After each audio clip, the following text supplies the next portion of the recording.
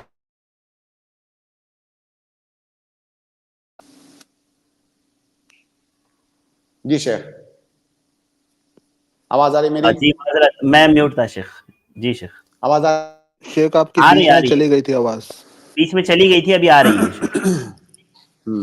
جی جی حمزہ امین بھائی, آپ کو جواب مل گیا ہے؟ نہیں شیخ, آواز چلی گئی تھی شیخ کی. نہیں, میں بات تو شیخ کی تقریباً پوری ہوئی. جمع بین الصلاتین کرنا بارش کی حالت میں یہ سنت ہے. اس پر عمل کرنا چاہیے, اس سنت کو زندہ کرنا چاہیے. بہت سارے لوگ جذبات میں آ کر کے یہ سمجھتے ہیں کہ ہم جمع کیوں کرنے جائیں. بھائی یہ بھی سنت ہے, اس کا بھی احیاء ہونا چاہیے.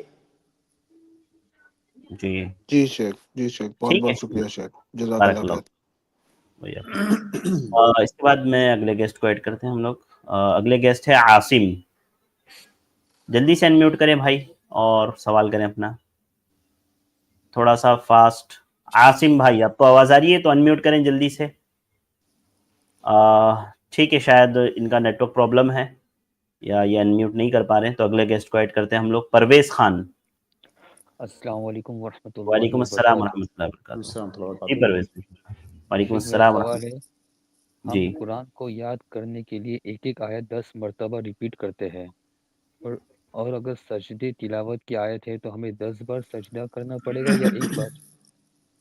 نہیں, اگر قرآن کی آیت کو بار بار ریپیٹ کر رہے ہیں حفظ کرنے کے لیے, وہاں پر سجدے تلاوت ہے تو ایک بار سجدے تلاوت کر لیجئے. آپ ایک بار انشاءاللہ کافی ہے, 10 بار آپ کو کرنے کی ضرورت نہیں ہے. ہم لوگ بھی ایک ہی بار کرتے تھے شیخ. جی چلیے, ہمارا ابھی بھی الحمدللہ, کبھی ہمارا بھی ویسے فتویٰ ہی. آپ کے عمل کے موافق ہو گیا. جزاک اللہ خیر شیخ. بارک اللہ. جی پرویز بھائی.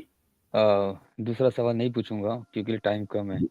ٹھیک ٹھیک, بہت شکریہ پرویز بھائی, اللہ آپ کو جزائے خیر دے. اس کے بعد ہم لوگ اگلے گیسٹ کو ایڈ کرتے ہیں. جی کیف, محمد کیف بھائی, جلدی سے انمیوٹ کریں, اپنا سوال پوچھیں. السلام علیکم. وعلیکم السلام ورحمۃ اللہ وبرکاتہ. ٹھیک, میرا یہ سوال یہ تھا کہ میں ایک انجینئرنگ اسٹوڈنٹ ہوں, ابھی میرے پڑھائی کو 6 مہینہ اور بچا ہے. تو اللہ کا فضل ہے الحمدللہ کہ 2 سال پہلے اللہ نے مجھے دین سے قریب کیا. تو میں دین کو پڑھنا چاہتا ہوں, شریعت کو پڑھنا چاہتا ہوں, سے ایک عالم بننا چاہتا ہوں, طالب علم بننا چاہتا ہوں. تو ہم جیسوں کے لیے, جیسے کہ کوئی انجینئر ڈاکٹر کا یہ دین پڑھنا چاہتا ہے, اس کے لیے کیا راستہ ہے ہندوستان میں رہتے ہوئے؟ جی دیکھیے بھائی, پہلا کام تو آپ یہ کریں کہ آپ کے آس پاس جو علماء ہوں, اور آس پاس کیا, اس زمانے میں تو علماء سے جڑے رہنا بہت آسان ہو گیا الحمدللہ سوشل میڈیا کے زمانے میں. تو آپ کسی اچھے 1-2 معتبر عالم سے آپ جڑے رہیں, اور آپ کے جو مسائل ہوں ان سے آپ پوچھیں اور ان سے رہنمائی حاصل کریں. وہ آپ کو چھوٹی چھوٹی کتابیں اردو زبان میں, انگریزی میں بھی ابھی کتابیں الحمدللہ دستیاب ہیں. آپ شروع کریں, پہلے عقیدہ کے مسائل سیکھیں جو بنیادی مسائل ہیں, اس کے بعد نماز کے مسائل یا روزمرہ کی زندگی میں ایک مسلمان کو جو کام کرنے ہوتے ہیں وہ مسائل. تو ان علماء سے آپ رہنمائی حاصل کریں. تو سب سے پہلے آپ علماء سے جڑیں, اور آپ کوشش کریں کہ آپ پتہ کریں کوئی ایسا کورس, کئی سارے لوگ ایسے کورس چلاتے ہیں, مجھے بہت ٹھیک سے علم نہیں ہے, جہاں پہ ایسے لوگوں کو تعلیم دی جاتی ہے جن کا تعلق جو ہے مدارس سے نہیں ہوتا ہے, وہ عصری علوم سے جڑے ہوتے ہیں. تو ان کے لیے بہت سارے لوگ کورسز چلاتے ہیں, تو آپ ان سے جڑیں.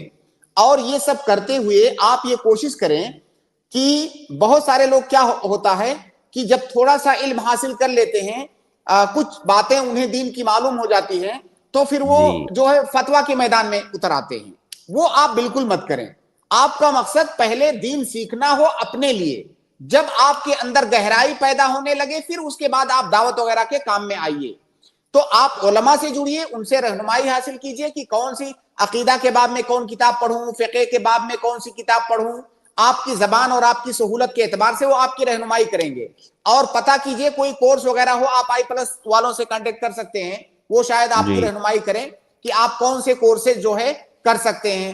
یا کئی سارے ورکشاپ ہیں آئی پلس میں، نماز سے متعلق جیسے ورکشاپ ہے، یا کسی خاص ٹاپک پر کئی ایپیسوڈز ہیں، آپ ان کو سنیں. دیکھیے پہلی چیز جو ہوتی ہے نا، پہلا اسٹیپ ہوتا ہے جستجو. اب آپ کے اندر الحمدللہ یہ جستجو کا جذبہ بیدار ہو چکا ہے، آگے کا راستہ آسان ہے. یہ جستجو اگر باقی رہی تو انشاءاللہ راستے آسان ہوں گے. بس آپ جڑے رہیں، اس طرح کے پروگرام دیکھتے رہیں، علماء کے ساتھ جڑے رہیں. ابھی انٹرنیٹ کے زمانے میں بہت آسان ہو گیا ہے دین سیکھنا. بہت شکریہ شیخ. انشاءاللہ کیف بھائی آئی پلس ٹی وی پر ہمارا آئی پلس ٹی وی مدرسہ ہم نے چینل بنایا ہے یوٹیوب پر، اور اس پر انشاءاللہ ہم لوگ درسی کتابیں بھی اپلوڈ کریں گے. ساتھ ہی ساتھ ہماری ویب سائٹ پر بھی کام ہو رہا ہے آئی پلس ٹی وی مدرسہ کی. وہاں پر ہم لوگ سلیب وائز، یعنی جیسے مدرسوں میں پڑھایا جاتا ہے نا، فرسٹ ٹرم میں اور سیکنڈ ٹرم، تھرڈ ٹرم، اس طرح سے ہم لوگ انشاءاللہ ترتیب وار کتابیں اس پر اپلوڈ کریں گے. اور مطلب مقصد ہمارا یہ ہوگا نا کہ اگر آپ عقیدہ سیکھنا چاہتے ہیں، بیسک عقیدے کی کتابیں، تو آپ عقیدہ سیکھ سکتے ہیں، آپ حدیث پڑھ سکتے ہیں کسی استاد سے. اس طرح سے انشاءاللہ اس میں رہے گا. ٹھیک ہے، جب تک آپ انشاءاللہ ہمارے اور بھی جو کورسز ہیں نا وہ آپ اٹینڈ کریں آئی پلس ٹی وی پر. بیسک عربی زبان، اسپیکنگ عربی ہے ہمارے پاس، وہ آپ کر سکتے ہیں. اسی طرح ہمارے پاس جو ہے یعنی جو ہے شیخ محترم کا اصول فقہ ہے، وہ بھی آپ کر سکتے ہیں. اصول حدیث کی کچھ کلاسز ہیں ہمارے پاس، وہ بھی آپ دیکھ سکتے ہیں. یعنی بنیادی چیزیں آپ کو انشاءاللہ اس میں بنیادی علم آپ کو مل جائے گا کچھ نہ کچھ. ٹھیک ہے سر، جزاک اللہ خیرن. پھر کچھ سوال ہوگا تو پوچھیں گے. عقیدے پر ہمارے پاس کتاب التوحید پڑھائی گئی ہے، وہ بھی آپ انشاءاللہ آئی پلس ٹی وی پر دیکھ سکتے ہیں. ٹھیک ہے، اوکے سر، بارک اوکے، اللہ جزاک فیکم. اللہ. بہت شکریہ. چلیے آئیے اگلے گیسٹ کی طرف ہم لوگ بڑھتے ہیں. رینڈم مسلم، میں نے آپ کو ایڈ کیا ہے. السلام علیکم ورحمۃ اللہ. السلام ورحمۃ اللہ وبرکاتہ. جی میرا سوال یہ ہے کہ ہم گھر سے دور رہتے ہیں یہاں پر پڑھنے کے لیے، ان فائنینشیلی ہم ابھی تک اپنے ماں باپ پر ڈپینڈنٹ ہیں. ان ماں باپ کئی بہت مطلب کہ وہ لوگ کم علمی کی وجہ سے اس کو میرے لیے بھلائی سمجھ رہے ہوتے ہیں، لیکن وہ میرے لیے اصل میں برا ہوتا ہے. اس طرح کام کرتے ہیں یا کوئی صحیح کام کرنے سے روکتے ہیں، جیسے کہ نہانے سے منع کر رہے ہیں یا پھر اس طرح کی وہ لوگ آرڈر دیتے رہتے ہیں. تو کیا ماننا فرض ہوگا ان لوگوں کے ایسے آرڈر؟ ہاسٹل والوں کا نا؟ جی سر، ہاسٹل والوں کا نہیں، ماں باپ کا.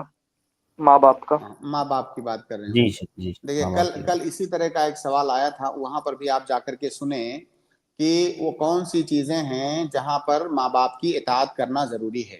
خلاصہ یہ ہے کہ اگر آپ کے ماں باپ کسی ایسے کام کا حکم دیتے ہیں آپ کو جس میں شریعت کی مخالفت ہے، جس میں معصیت ہے، جس میں برائی ہے، تو وہاں پر تو بالکل بھی ان کی اطاعت نہیں کرنا ہے. دوسرا پوائنٹ یہ کہ اگر ماں باپ کسی ایسے کام کا حکم دیتے ہیں جو ماں باپ کا کے اپنے فائدے میں ہے، ان کی اپنی بھلائی کے لیے، ان کے اپنے مصلحت میں ہے، تو اس میں ان کی اطاعت کرنی ہے. تیسری بات یہ کہ ماں باپ کسی ایسے کام کا حکم دے رہے ہیں جس سے ان کا اپنا کوئی تعلق نہیں ہے، ان کی اپنی کوئی بھلائی، کوئی مصلحت اس سے جڑی ہوئی نہیں ہے، تو وہاں پر بھی اطاعت لازمی نہیں ہے. اگر آپ کرتے ہیں تو ٹھیک ہے، یہ احسان ہے، بر ہے، لیکن ہر چیز میں ایسا نہیں ہے کہ ماں باپ نے جو بھی بول دیا اس کو کرنا ہے. ماں باپ کے وہ کام جو ان کی خدمت سے متعلق ہے، ان کے اپنے منفعت سے متعلق ہے، ان کی بھلائی سے متعلق، ان کی اپنی ذات سے متعلق، اور اس میں اللہ کی معصیت نہیں ہے، تو وہاں پر ان کی اطاعت لازم ہے. بہت شکریہ شیخ. یہ تب پر بھی یہ بات ہولڈ کرتی ہے جب ان کے اوپر فائنینشیلی ہم لوگ ڈپینڈنٹ ہو، تب پر بھی یہ بات ہولڈ کرتی ہے. دیکھیے آپ اگر آپ کو وہ سپورٹ کرتے ہیں مادی طور سے، تو یہ ان کی جانب سے آپ کے اوپر بہت بڑا احسان ہے. اور اللہ کے نبی صلی اللہ علیہ وسلم کی حدیث ہے عام لوگوں کے بارے میں، ماں باپ کو تو چھوڑیے، کہ من احسن الیکم من صنع الیکم معروفا فکافئوہ، اگر آپ کے ساتھ کوئی بھلائی کرتا ہے تو اس بھلائی کا بھلائی سے بدلہ دو. تو اگر کوئی عام آدمی بھلائی کرتا ہے تو اس کا بدلہ بھلائی سے دینا ہے, تو وہ تو ماں باپ ہیں. اگر وہ آپ کے اوپر خرچ کر رہے ہیں, جو کہ ان کے اوپر ایسا ضروری تھوڑی ہے کہ ہائر ایجوکیشن کے لیے آپ پر خرچ کریں, بنیادی جو تعلیم ہے انہوں نے دلا دیا, ہائر ایجوکیشن پر خرچ کرنا ان کی ذمہ داری نہیں ہے, پھر بھی وہ کر رہے ہیں تو کتنی بڑی بھلائی کر رہے ہیں, تو اس کے بدلے میں آپ بھی ان کے ساتھ بھلائی کیجیے. لیکن اگر کوئی کسی ایسے کام کا حکم دیتے ہیں جو کوئی لایانی سی چیز ہے جس کا کوئی فائدہ نہیں ہے, مطلب, تو آپ ان کو آرام سے ان کے ساتھ بات کر سکتے ہیں. یہ جو کام آپ کہہ رہے ہیں, اگر وہ کام برا ہے تو آپ بتائیے کہ نہیں, یہ شرعاً جائز نہیں ہے, نہیں کرنا چاہیے. یا کوئی ایسی لایانی چیز ہے گرچہ وہ مباح ہی ہے, تو بھی آپ ان سے بات کر سکتے ہیں کہ اس کا کوئی فائدہ نہیں ہے آپ کو. تو بہرحال ہر حال میں اگر اطاعت نہیں بھی کرنا ہے تو حسن سلوک, ان کے ساتھ ادب اور احترام, اس کو برقرار رکھنا ہے. اچھا شیخ, بس ایک اور سوال, بس ایک اور. یہ مطلب وہ لوگ جو پیسہ بھیجتے ہیں تو وہ لوگ بولتے ہیں کہ تم کو خود پر تو پیسہ جتنا خرچ کرنا تھوڑا زیادہ بھی ہو جائے تو چلے گا اپنے کھانے پینے, حالانکہ کوئی مسجد میں مانگے یا کوئی بھکاری مانگے تو وہ سب تم کو دینے کی کوئی ضرورت نہیں ہے, وہ لوگ ہم لوگ یہاں دیکھ لیں گے کتنا صدقہ دینا ہے, کیا کرنا ہے, وہ تم کو کرنے کی کوئی ضرورت نہیں ہے. تو لیکن کئی ایسے مانگ رہے ہوتے ہیں بھکاری کی, برا بالکل لگ رہا ہوتا ہے نہیں, اس میں اب لوگوں دیکھیے, تو. اس میں کوئی حرج کی بات نہیں ہے. اگر ماں باپ نے آپ کو پیسہ دیا تو پیسہ پھر آپ کا ہو گیا, وہ ان کی طرف سے ہدیہ ہے, اس میں آپ خرچ اصل کر میں عام سکتے طور ہیں. پر ماں باپ اس لیے بولتے ہیں نا شیخ کہ بھائی ہم پیسہ آپ کو خرچ کے لیے دے رہے ہیں, ابھی آپ خرچ کرو, جب کماؤ گے تبھی بانٹنا, کتنا بانٹنا ہے. اصل میں تو ان کی آپ سوچ یہ ہوتی ہے اس تھوڑا وقت کے موڑا لیے. اگر کسی خیر کے کام میں دے رہے ہیں تو اس میں انشاءاللہ کوئی مسئلہ نہیں ہے. بس ماں باپ, یہ دیکھیے, ماں باپ گویا کی فکر کر رہے ہیں آپ کے بارے میں کہ میں جو پیسہ دے رہا ہوں بچہ اپنے اوپر خرچ کرے, تو یہ تو بہت اچھی بات ہے, ان کی محبت کی دلیل ہے. جی ٹھیک ہے, شکریہ, جزاک اللہ, جزاک اللہ. بارک اللہ فیکم. اس کے بعد ہم لوگ اگلے گیسٹ کو لے لیتے ہیں, تھوڑا سا وقت بھی ہمارے پاس کم ہے. جی ندیم سلفی. ندیم بھائی السلام علیکم. السلام علیکم ورحمۃ اللہ وبرکاتہ. شیخ وعلیکم السلام ورحمۃ اللہ وبرکاتہ. شیخ مختصر سا سوال ہے. آج کل سوشل میڈیا پر ایک موضوع زہر بحث ہے, وہ ہے شیخ ترنم کے ساتھ خطبہ جمعہ یا عام خطبات انجام دینا. سوال تو آپ نے مختصر کر لیا, لیکن جواب اس کا جو ہے جواب بہت اس کا متول ہو سکتا ہے, بہت نہیں بھی اگر, تو بہرحال تفصیل طلب ہے. تفصیل طلب یہ اس وقت نہیں ہوتا, اگر اس وقت متنازع نہ بنا ہوا ہوتا تو اس کا جواب بہت مختصر ہے. لیکن کسی اگلی ایک اسکرین میں نا اپن انشاءاللہ لے لیں گے اس کو. ابھی فی الحال کے لیے ہم لوگ یہ سوال اسکپ کر سکتے ہیں کیونکہ وقت ہمارے پاس بہت کم ہے. جی ندیم بھائی, کوئی اور سوال ہے آپ نیشک میں واٹس ایپ پہ کرتا ہوں آپ کو میسج, پھر اسی میں انشاءاللہ یہ سوال جو ہے یہ کریں گے. اوکے ندیم بھائی, بارک اللہ فیکم. ایک وہ سوال ہے شیخ. ہاں جی بولیے. ٹھیک ہے, میں اگلی اسٹریم میں, ٹھیک ہے شیخ, ٹائم کم ہے, اگلی بار انشاءاللہ میں پوچھوں گا. اوکے ندیم بھائی, کوئی مسئلہ نہیں ہے. ٹھیک, بارک اللہ فیکم. تو اگلے گیسٹ کی طرف کو ہم لوگ ایڈ کر لیتے ہیں. احمد. السلام علیکم ورحمۃ اللہ وبرکاتہ. وعلیکم یہ السلام. میں پوچھنا تھا کہ اگر میں کچھ دن کے بعد جب مجھے وقت ملے تو میں شیخ صاحب سے اصول فقہ پڑھنے کے لیے کیا ڈائریکٹلی مالیگاؤں آ سکتا ہوں ان سے ڈائریکٹلی پڑھنے کے لیے؟ آپ مالیگاؤں میں آ کے داخلہ لے لیجئے, سب سے اچھا طریقہ یہ ہے. وہ تو نہیں ہو پائے گا. میں آپ طالب علم ہیں؟ ایک طرح سے شروع کیا ہوں میں دینی علم, لیکن میں دنیاوی علم بھی ساتھ میں سیکھ رہا ہوں, دونوں چیز. دیکھیے, اصول فقہ پر میرے خیال سے i+ میں 30 سے زائد ایپیسوڈز موجود ہیں میرے, تو اس کو آپ وہاں سے سن سکتے ہیں. حالانکہ وہ ابھی بہت بالکل ابتدائی چیزیں ہیں, اس کا بیشتر حصہ ابھی باقی ہے, جو کہ ارادہ ہے انشاءاللہ مستقبل میں کمپلیٹ کرنے کا. تو وہ ابھی 1/4 ہے تقریباً, یا 1/5 جو ابھی آیا ہے 30-35 ایپیسوڈ میں. تو اس کو انشاءاللہ کمپلیٹ کریں گے. باقی اگر میں صراحت کے ساتھ بتاؤں تو یہ جیسے کسی ایک آدمی کے لیے ٹائم دے پانا, میں ایک ٹیچر ہوں تو یہ بہت مشکل کام ہے. باقی کوئی مسئلہ ہو اصول فقہ کا تو آپ مجھ سے کانٹیکٹ کر کے پوچھ سکتے ہیں, اور ہم الحمدللہ کوشش کرتے ہیں کہ جو طلبۃ العلم ہے خاص طور سے ان کی جو پورا درس ہے وہ دیکھا اصول فقہ کا؟ پلے لسٹ تو میرے آنکھ سے گزری ہے لیکن پورا تو نہیں دیکھ پایا ہوں.